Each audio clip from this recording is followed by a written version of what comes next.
Resultados al sondeo de anoche. Después de la entrevista en Pregunta Yamit con el ministro de Agricultura y Desarrollo Rural, Rodolfo Sea, ¿usted es partidario de que los restaurantes continúen cerrados un tiempo prudencial más? Sí, 58,43%, no, 41,57%. Muy buenas noches. Vamos a tratar esta noche un tema que le interesa a todo el mundo, los arriendos. Y por eso hemos invitado a nuestro programa al señor doctor Jonathan Maragón, quien es el ministro de Vivienda. Ministro, muy buenas noches, gracias por aceptar su invitación. Nuestra primera pregunta, ministro, el decreto dictado sobre arriendos ha originado una cantidad de confusiones. Primera confusión, ¿cómo se hace para que la gente vea un apartamento? ¿Cómo transitan por el apartamento? ¿Cuántas personas pueden entrar? ¿Cómo pueden entrar? ¿Cómo se movilizan? Etcétera, etcétera, etcétera. ¿Cómo funciona eso, ministro? ¿O cómo va a funcionar? Bueno, Yamit, el decreto de arrendamientos expedido por el Gobierno Nacional hace una semana y socializado a la opinión pública en los últimos 15 días tiene un gran propósito.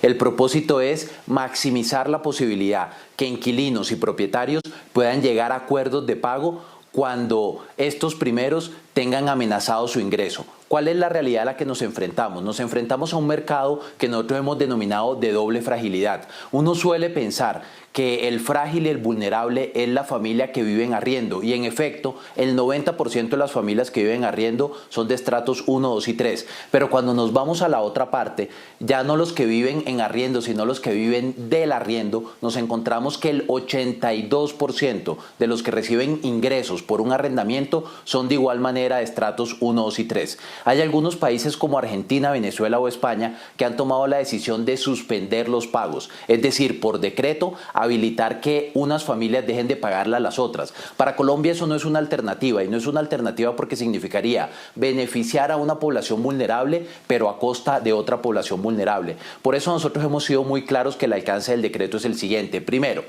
damos estímulos para que los que no puedan pagar lleguen a acuerdos. Los estímulos son, primero, se suspenden las intereses de mora 1 y 2, se suspenden las penalidades. Segundo, mientras se llega a un acuerdo y una familia no puede pagar, en el marco del aislamiento preventivo no puede haber desalojos. En eso hemos sido muy claros. Tercero, no aceptamos incrementos en los cánones de arrendamiento durante este periodo de aislamiento preventivo, pero para dar un balance con el propietario, si hay alguno que se pase a vivato y no quiera pagar, pero tampoco quiera llegar a un acuerdo, lo cierto es que terminada la temporada siguen vigentes todos los derechos civiles iniciales del contrato, incluyendo la penalidad. ¿Esto qué nos ha permitido hasta el momento? Nos ha permitido que en el 80% de los casos, con las cifras preliminares, los colombianos sigan pagando sus arriendos. Y en ese 20% que no están pagando, en un 70% de los casos estamos llegando a acuerdos y eso es muy positivo. La inmensa mayoría de los impagos están terminando en acuerdos y ese es el gran propósito del Gobierno Nacional.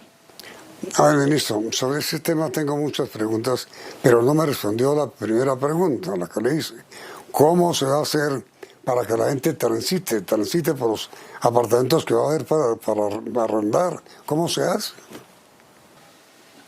No, Yamil, yo creo que aquí hay un problema, digamos, en la interpretación del propósito del decreto. Este no es un decreto que facilite que las familias colombianas vayan a arrendar. Digamos que la situación que usted plantea, que me pregunta cómo hacer para que el arrendatario y el arrendador se encuentren para ver un apartamento, es una pregunta que no aplica en el marco del espíritu del decreto, porque justamente lo que estamos reconociendo es que esos contratos de nuevos arrendamientos en Colombia están frenados. En esta realidad no pueden haber trasteos y por lo mismo nuestro gran propósito es mantener a los colombianos en casa. Y para mantener a los colombianos en casa, el propósito del decreto es justamente el contrario, no facilitar que las personas busquen un nuevo arriendo y busquen un nuevo predio, sino facilitar que se queden en casa. Por eso usted me dice que de golpe no le he contestado, es que el propósito del decreto es facilitar que los colombianos se queden en casa, prohibir los desalojos y por el contrario llevar a cero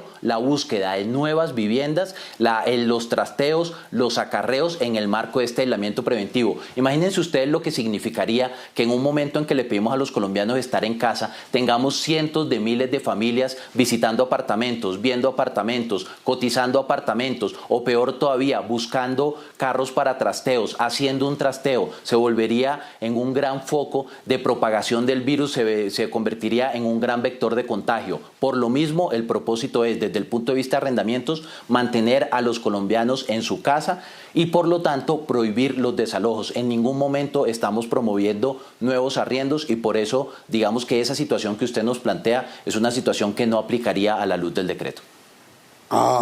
No, pues ahí había una gran confusión. Supongo que no solamente mía, ministro, pero ahora sí queda muy claro, en el sentido de que no hay campo para arrendar en este momento y de que están prohibidos los desalojos. Pero sobre este tema de desalojos, señor ministro, se han presentado varias anomalías.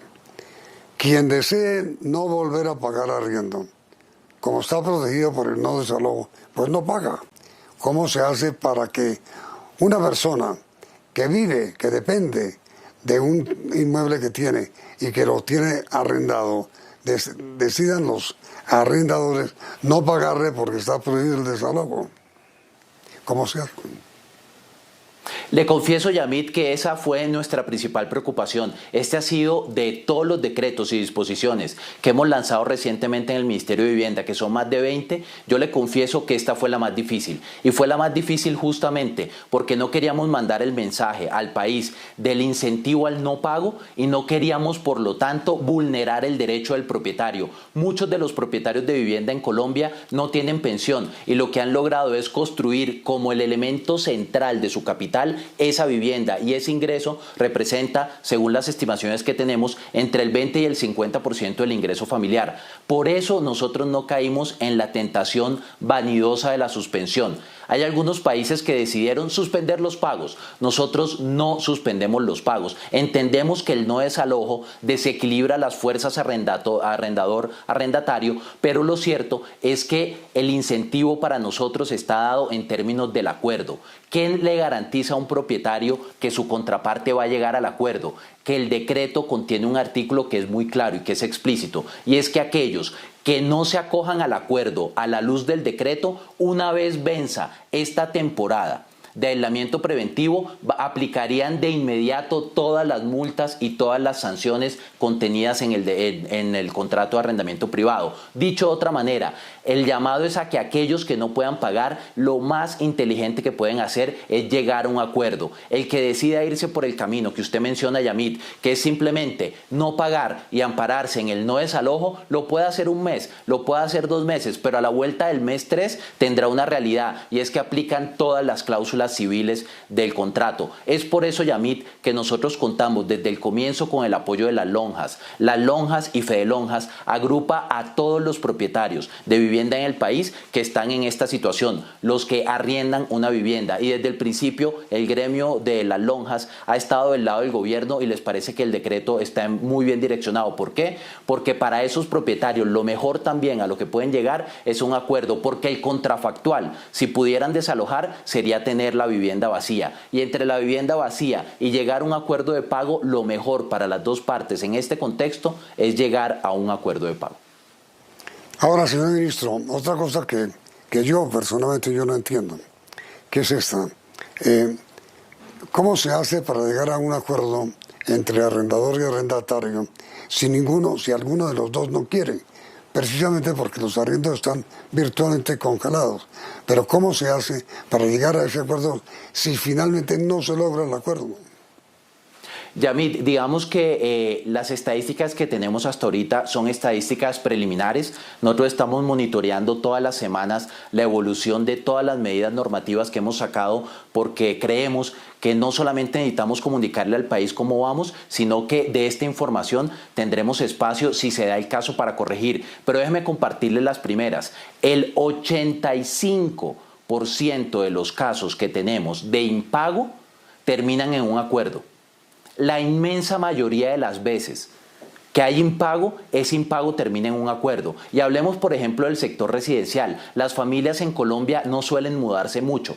Las viviendas no se toman en arriendo por 3, 4, 5 meses. Las familias colombianas, por lo general, suelen vivir varios años en el mismo predio. La relación entre el inquilino y el propietario es una relación de confianza, muchas veces de aprecio, que se construye incluso habiendo inmobiliaria a través de los años. Entonces, los colombianos que por alguna razón vean deteriorado su ingreso no tienen incentivos a tratar de ampararse en un beneficio transitorio de caja si eso implica la vuelta de 3 meses tener que buscar una nueva vivienda. Para el inquilino que lleva varios años, que vive cerca a su lugar de trabajo o que vive cerca al colegio de sus hijos, que tiene redes de apoyo en los vecinos, lo mejor que le puede pasar es llegar a este acuerdo. Y de momento las estadísticas nos confirman que la aproximación y la intuición del gobierno es la correcta. La inmensa mayoría de casos de impago que tenemos en residencias en Colombia terminan en un acuerdo entre las partes, y eso es lo que nosotros queremos promover y queremos incentivar. Hay unos mecanismos adicionales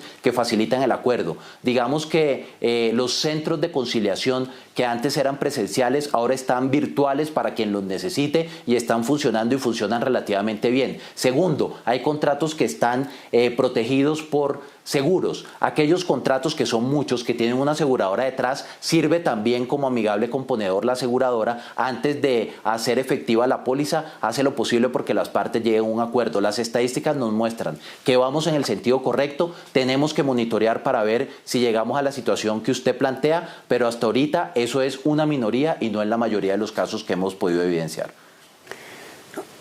Ahora, mire, señor ministro, estas medidas de arrendamientos de las cuales estamos hablando, ¿rigen hasta cuándo? ¿Hasta el 11 de mayo o son indefinidas? Ya mire, esa pregunta es muy buena para darle claridad a los colombianos. Estas medidas están vigentes hasta finales del mes de junio.